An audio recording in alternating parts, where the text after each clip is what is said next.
usuales. Así es. Bueno, ya se va a aplicar, o sea, se va a realizar después de haber excluido causas sistémicas y regionales y cuando se haya considerado que pues esta es recurrente y grave.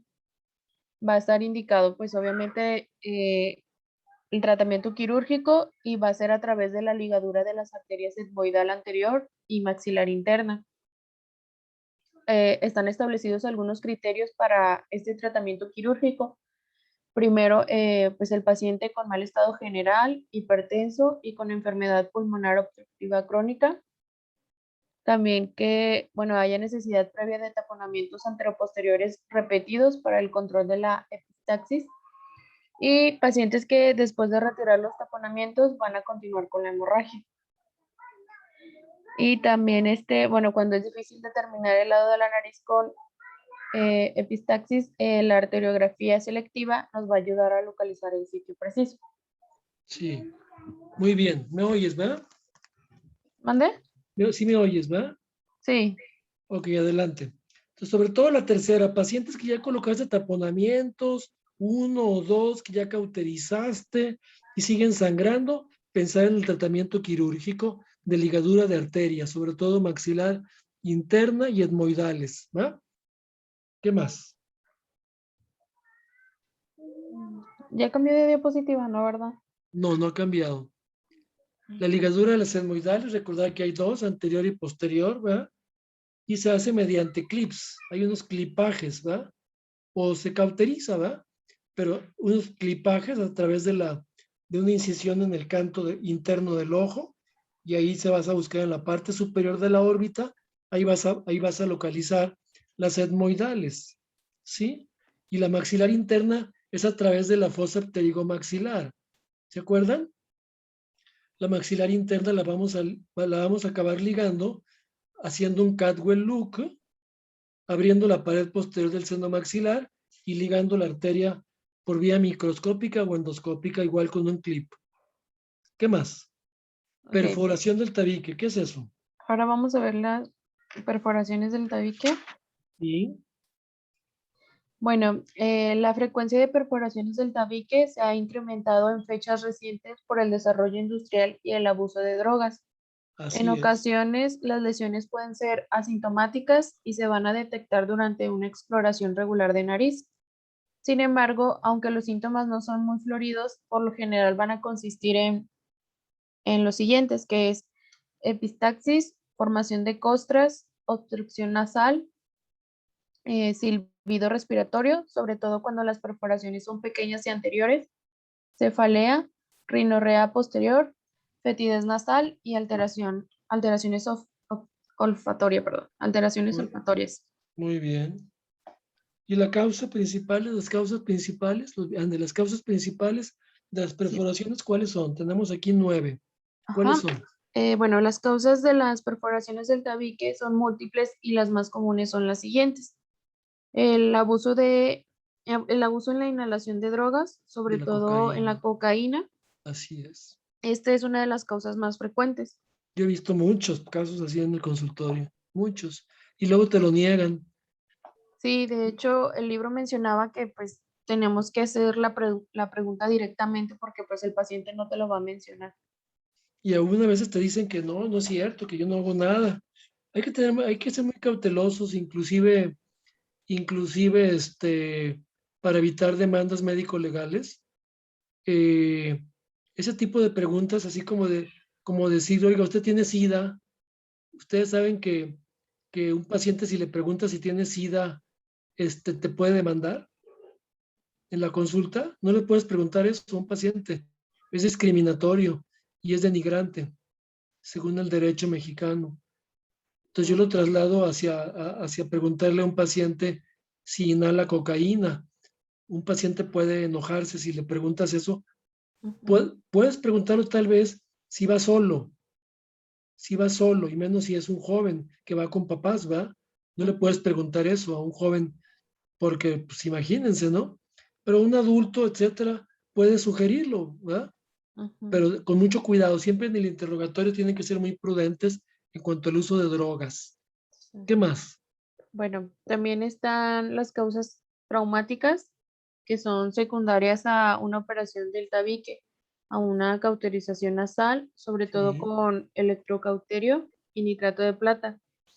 También por accidentes o autolaceraciones de la mucosa por manipulación continua o introducción de cuerpos extraños. Una cosa muy importante, cauterización. La cauterización en un sangrado nunca van a tener una perforación si nada más la hacen de un lado. Si cauterizan ambos lados del tabique nasal en un paciente, es muy probable que lo perforen. Pero si cauterizan exclusivamente de un solo lado, queda la mucosa íntegra del otro. Es muy difícil que se perfore. Entonces, mucho cuidado y sería pregunta de examen. ¿Sí? La pregunta sería, eh, ¿es causa de perforación del tabique nasal o causa frecuente la cauterización o de un solo lado del tabique? Es muy raro. Y cuando es bilateral es muy frecuente. ¿Qué más? Ok. Bueno, también en los trabajadores de la industria, del cromo, cemento, carbonato de sodio, nitrato de calcio y arsénico. Muy O sea, bien. esto ya es negligencia, pues obviamente en los protocolos durante el trabajo de estas personas. Así es. También van a ser causas de infección infecciosas que pueden ser primarias y secundarias. Por Sí, ejemplo, fiebre tifoidea, difteria, escarlatina, tuberculosis, sífilis, perdón, entre otras. sí, Bueno, también puede ser una causa los procesos atróficos que afectan el tabique nasal e incluye mucosa, cartílago y hueso. También las enfermedades del colágeno, la granulomatosis de y, Wegener. ajá, y el reticulosis pleomorfa. Sí, Estos son muy raros, ¿no? Porque pues es representan un raro. 2%. Sí, es muy raro. Sí, así es. Ajá. Y también las enfermedades sistémicas como Como la displasia, diabetes, ¿ve? ajá, y diabetes. Así Y es. pues Y las las idiopáticas. que nunca sabemos cuál fue el motivo, ¿va? Ujú. ¿Qué más? Bueno, en ¿Qué su, sucede qué sucede cuando se altera, cuando hay una perforación? ¿Qué se altera? bueno, las perforaciones del tabique alteran el funcionamiento de la nariz y van a dar lugar a que las corrientes de aire inspirado sequen la mucosa nasal e irriten la superficie convexa del tabique en la perforación, lo que nos va a producir una pérdida gradual de los cilios con desarrollo de costras secundarias que al desprenderse de manera espontánea o por acción mecánica van a provocar la hemorragia y mayor formación de costras y ya después va a crear un círculo vicioso. O sea, bueno, se va a hacer un círculo vicioso. Sí, muy bien. ¿Qué más? Bueno, el tratamiento va a depender, bueno, se va a dividir primeramente desde el punto de vista clínico en pequeñas y grandes. Las pequeñas Así van a es. ser menores de 1.5 centímetros de diámetro y las grandes van a ser mayores de 1.5. Bien. El tratamiento médico pues va a consistir en el aseo frecuente de la nariz con soluciones alcalinas tibias, seguido de la aplicación local de pomadas, instruyendo al paciente para que pues evite el rascado nasal y sonarse en forma violenta. Y en Sí, perforaciones producidas por el uso de cocaína se va a insistir pues en la rehabilitación así del es. paciente con una ayuda psiquiátrica. Así es. ¿Qué más? Y Quirúrgico, menciónalo rápidamente sin detalles. ¿Qué hay? sí, bueno, pues el tratamiento quirúrgico en las perforaciones pequeñas, pues bueno, se han descrito diferentes métodos para su reparación y el pronóstico que pues en general es bueno. Sí. Y en las perforaciones grandes, Esas son las difíciles. Esas son las ajá, difíciles de cerrar, ¿verdad? Y en general existen dos tipos de tratamiento. ¿Cuáles son? el primero en el que se lleva tejido, o sea, con cartílago, hueso facial temporal o piel al sitio de Así, la perforación, y el segundo en el que se emplean materiales como silicón. aloplásticos como silicón. Se ponen yoyos de silicón en la perforación y se cierra la perforación, ¿verdad? Y la otra es quirúrgica a base de colgajos de mucosa, ¿verdad? Que tienden mucho a fracasar. Muy bien expuesto, ¿verdad? Ya los detalles quirúrgicos, que si la incisión la hacemos aquí, eso no me interesa. sino se ve que hay reparaciones quirúrgicas a base de colgajos y cartílagos y a base de materiales sintéticos como el silicón. ¿Qué más seguiría? Ya sigue mi compañera. A ver, ¿con qué seguiríamos? Creo que Elena, son malformaciones congénitas. ándale, eso es bonito, es muy bonito tema. La enfermedad de Cruzón, la enfermedad de Treacher-Collins, esas enfermedades, a ver, algunas son raras, pero vamos a ver las frecuentes. A ver, aquí les digo, hay que saber lo que es la Treacher-Collins, hay que saber la enfermedad de Cruzón, la enfermedad de Apert, son las tres principales. Y luego viene el labio laparendido, ¿verdad? A ver, sí están descritas las principales malformaciones congénitas de la cara que involucran pues la nariz, ¿va? Por eso estamos en otorrino, ¿va? Son malformaciones que afectan a la nariz. Y una pues, y a la cara, ¿sí? Una es la primera es la disostosis mandíbulo-facial, que es la enfermedad de Treacher-Collins, como cara de pajarito, ¿no? A ver, adelante. Bueno, vamos a empezar con las malformaciones congénitas de cara. Ay, te oyes muy despacito. El síndrome de Treacher-Collins o Perfecto. ¿Completa? Bueno, se divide en 3 tipos. Una es completa, que va a estar caracterizada por fisuras palpebrales antimongoloides, Sí. el defecto del párpado inferior con ausencia en ocasiones del orificio lagrimal del drenaje, las glándulas de Meibomian, De Melbornio, glándulas de Melbornio y las pestañas. Son glándulas comúnmente que existen en el párpado inferior, ¿va? ¿Qué más? ¿Y las pestañas? de 2/3 partes mediales. El Sí, hipodesarrollo de los huesos faciales, en particular del zigoma y de la mandíbula. sí. El hipodesarrollo del oído externo y macrostomía, paladar ojival y Dentición con mala. con maloclusión. La ¿Y la incompleta. incompleta? Se presentan 2 o 3 características de las descritas, con predominio sobre todo de la hipoplasia del zigoma y de las fisuras palpebrales. Entonces ahí la completa, que son seis o 5 signos clínicos. ¿Y la abortiva qué significa? Y la abortiva, que se reconoce por deformidades de las pestañas y de los párpados en forma más rara. ¿Y el tratamiento? El tratamiento pues se corrige mediante la técnica de Kuhn. No se aprende del nombre. Tratamiento quirúrgico. A estos pacientes hay que operarlos, ¿va? Bueno, A tratar de normalizar los párpados, el mentón, el malar, etcétera, ¿va? ¿Qué más? después tenemos el síndrome de Cruzón o diastosis craneofacial. Se caracteriza por un cierre prematuro de las suturas craneales y puede semejar otros tipos de disotrosis craneal prematura, como el síndrome de Apert. Como el síndrome de Apert. Manifestaciones clínicas son deformidad craneal con frente alta y predominante, con una hendidura en la sutura sagital. El cráneo se encuentra cortado en su diámetro anteroposterior y alargado transverso. Exoftalmos. Hipercelorismo, hipoplasia maxilar con relativo prognatismo mandibular, nariz en pico del oro, paladar ojival. De Cruzón, sí. Adelante. Estrabismo divergente, afección del nervio óptico, nixtagmo, deficiencia mental, atresia del conducto auditivo externo, adontía parcial.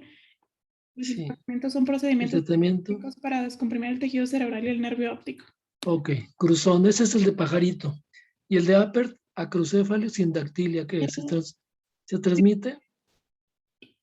De manera autosómica dominante, aunque existen casos de espontánea, es un síndrome muy similar a Cruzón y además incluye anomalías en las manos como diversos grados de sindactilia, más comúnmente entre el pulgar y el primer otejo ancho y grueso. Muy bien. ¿Qué más? Es similar al Cruzón. Muy bien. ¿Qué más? La deleción Menciónalo rápidamente esa. del brazo del cromosoma 22. Sí.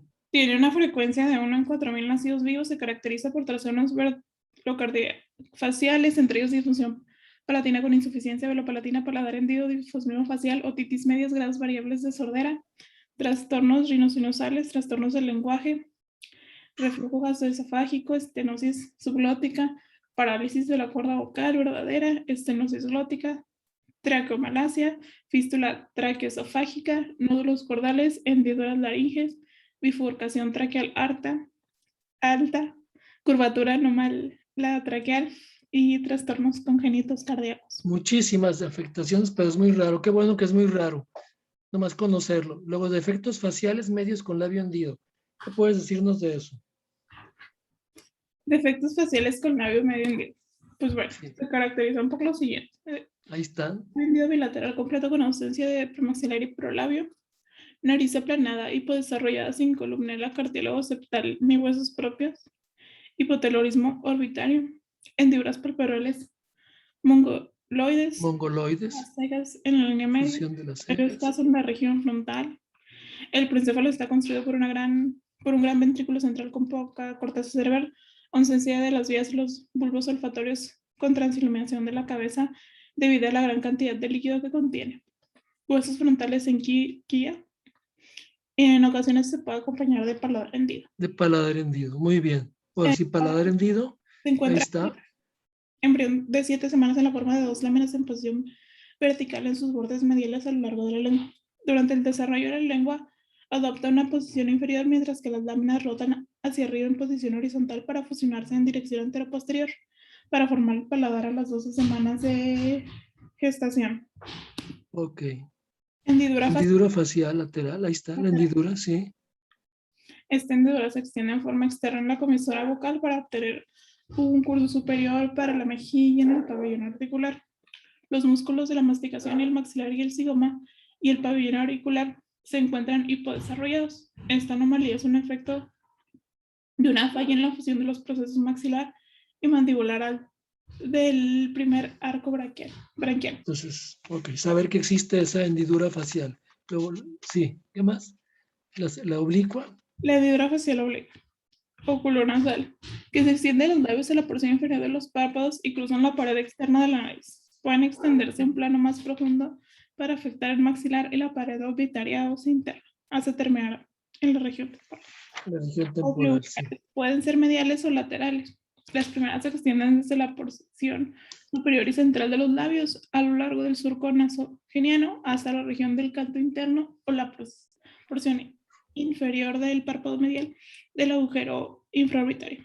La forma Bien. lateral se extiende desde el ángulo superior de la boca hasta la órbita, en donde termina en la región externa del canto interno o como un coloboma de porción Coloboma. medial Sí. y lateral del párpado. El párpado inferior. ¿Y mixtas? Mixtas. En general, el tratamiento de estas hendiduras consiste en una o varias plastías en Z con el objetivo de llevar tejido que cierre estos defectos. Muy bien. Todo esto lo hacen los cirujanos reconstructivos. Sí. ¿Qué más? El síndrome de Pierre-Robin. ¿En qué consiste este síndrome? Este síndrome se caracteriza por microgigantia o retrogigantia. Existe un desplazamiento posterior del mentón secundario a la hipoplasia de la mandíbula o posición posterior de la mandíbula de tamaño normal. Entonces, a ver esas dos definiciones. Ahí lo estás diciendo. Son preguntas de examen. ¿Qué es la retrognatia y qué es la micrognatia en el síndrome de Pierre-Robin? ¿Sí? Luego hay glosoptosis. Debido a la retrospección del mentón, la lengua cae hacia atrás y su base puede quedar en contacto con la pared posterior de la laringe y la epiglotis, lo cual da origen a una obstrucción inspiratoria que mejora cuando el niño llora y empeora durante el sueño. La alimentación puede incrementar la dificultad respiratoria. Respiratoria. Paladar Una lengua grande. Paladar hendido. es de tipo incompleto y en ocasiones no hay hendidura, sino que es solo un paladar de tipo ojival. El labio hendido se presenta muy rara vez en este síndrome. Muy bien. Luego seguiría. Vámonos. Muy rara enfermedad, menciónala rápidamente. Es una enfermedad, ¿sí? Del hueso. En esta enfermedad se expande el hueso de la mandíbula o el maxilar debido a la alteración difusa con material osteoide calcificado en forma parcial y por lo general se torna evidente durante la infancia tardía o en la etapa de adulto joven, la cual atenúa su crecimiento con la maduración del esqueleto. Debe diferenciarse de la forma polisótica, enfermedad de Albright, en la que afectan diferentes huesos del cuerpo acompañado de la pubertad precoz en mujeres y manchas color café claro. En la piel. Muy bien. ¿Qué más? Hemiatrofia facial progresiva o A enfermedad. ver, ¿qué es? Pues en forma característica esta enfermedad se inicia en la región paramedial de la cara con atrofia del tejido graso cerebral subcutáneo. En consecuencia, la piel circundante y la musculatura facial, así como el hueso y el cartílago de la cara y cráneo, pueden desarrollar diferentes grados de atrofia, que también se presenta en la región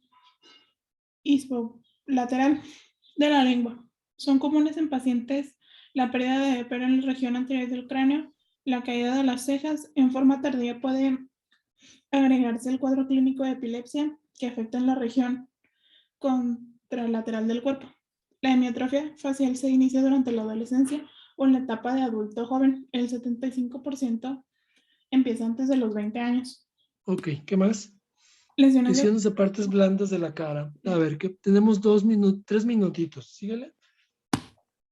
Los traumatismos de las partes blandas de la cara pueden atenderse de manera simultánea con otras lesiones que pongan en peligro la vida del paciente o posponerse hasta 24 horas sin afectar el resultado cosmético. Así es, se aconseja asear. Deben hacer las heridas con desbridamientos no muy extensos, aplicar apósitos húmedos y prevención de tétanos. Se recomienda seguir el esquema desarrollado por el Comité de Traumatismos del Colegio Americano de Así es, eso se recomienda. Sí. Inmunización previa. Pacientes inmunizados en forma activa en los últimos 10 años, pues heridas limpias.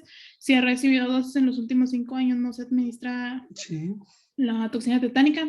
Si no ha recibido en los últimos 5 años, se administra 0.5 de la toxina. En heridas graves o con más de 24 horas, si se tiene la certeza de que el paciente ha recibido la toxina, Sí. el último año, pues no se administra el tratamiento. Entonces, la vacunación antitoxoide, siempre pensar en las heridas, en cualquier herida, si tiene la toxoide. ¿Qué más? Y si no lo ha recibido en el año anterior, pues sí se ponen 0.5 mil de... Sí. En pacientes inmunizados en forma activa hace más de 10 años, pues se les da de que 0.5 también. En heridas que muestren francas posibilidades de desarrollo de infección tetánica se administran 0.55 de toxoide y 250 unidades de globulina antitetánica y el profiláctico de Penicilina. penicilina. Sí. Sin inmunización previa, pues se aconseja administrar 0.5 del toxicoide. El resto de las heridas se aplican a para más del toxicoide 250 unidades de la globulina antitetánica, hasta 500 unidades en caso de heridas graves o heridas antiguas, profilaxis de antibióticos, y si no se dispone de la globulina antitetánica, se administra antitoxina tetánica y debe suministrarse la cantidad mínima de 3.000 unidades. En caso de sensibilidad, solo se van a administrar los antibióticos. Bien, ¿qué más? Nos volvemos a conectar ahorita que se desconecte. ¿Eh? Reparación de lesiones con arrancamiento de tejidos. Pues se deben desbridar en forma conservadora y aproximarse con cuidado sus bordes. Sí. Visión de cicatrices. Pues existen factores que el cirujano debe tomar en cuenta para realizar una cicatriz, que son la edad del paciente, el sitio de la cicatriz, el tiempo de inicio de la cicatriz, la etiología, la presencia o ausencia de pérdida de piel, la posición del paciente respecto a la cicatriz y el estado general de la salud. Las quemaduras. En quemaduras, pues las quemaduras térmicas de la cara, cualquiera se